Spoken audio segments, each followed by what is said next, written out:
Bonjour, chers frères et sœurs, nous sommes le 17 février et en ces 2 derniers jours qui nous séparent aussi de la fête de Sainte Bernadette, je voudrais, toujours dans le mystère des apparitions de Marie à Lourdes, vous inviter à contempler aussi le visage de cette petite bergère bigourdine Bernadette, avec sa particularité, sa spontanéité, son caractère, son humanité tout simplement. Elle est bien Bernadette, elle est unique et irremplaçable.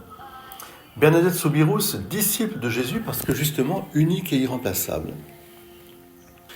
Elle dira elle-même que dans toute sa première enfance, ses parents lui avaient appris les prières et elle ne savait dire que son chapelet. Et voyez comment cette récitation du chapelet, c'est-à-dire du Notre Père, Dieu vous salue Marie, constitue une base solide pour la formation spirituelle des enfants, comme pour notre vie spirituelle jusqu'à la fin de nos vies. Le chapelet, c'est la berceuse qui nous maintient dans l'esprit d'enfance. Le chapelet, c'est aussi l'évangile du pauvre. C'est voir défiler devant nous les mystères du Christ sans nous prendre la tête.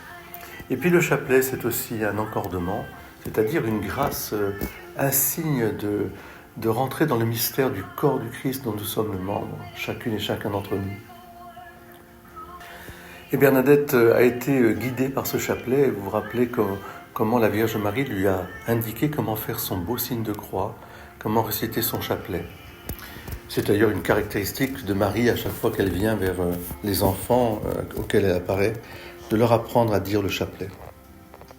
Alors en ce lundi 17 février, tout simplement peut-être vous dire comment je peux retrouver goût à ce chapelet qui ne doit pas être une récitation machinale au sens mécanique comme un moulin à prière, mais qui doit être comme une respiration de l'âme, une douceur, une berceuse, quelque chose qui nous met dans les bras de Marie, et Marie nous raconte l'histoire de Jésus.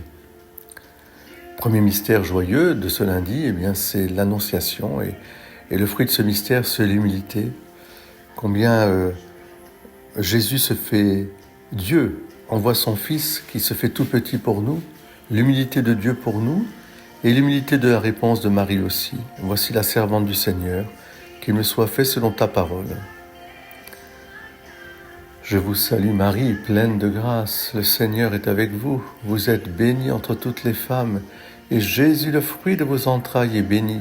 Sainte Marie, Mère de Dieu, priez pour nous pauvres pécheurs, maintenant et à l'heure de notre mort. Amen. Et bien comme ça, nous pouvons nous rejoindre les uns les autres, prier, offrir cette prière des humbles pour nous rejoindre les uns les autres. Je pense à un de mes neveux qui part aujourd'hui d'ailleurs, au loin pour son travail, sur un autre continent, et nous pouvons nous rejoindre en famille, rejoindre nos proches et aussi ceux à qui nous pensons, à qui on nous a recommandé la prière.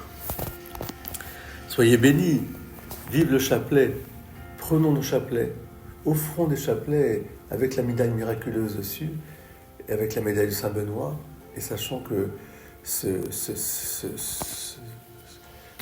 cette réalisation du chapelet, elle est un chemin sûr qui conduit à la contemplation de l'amour de Dieu et la contemplation du visage de Dieu qui est Jésus, Fils de Dieu, Sauveur. Amen.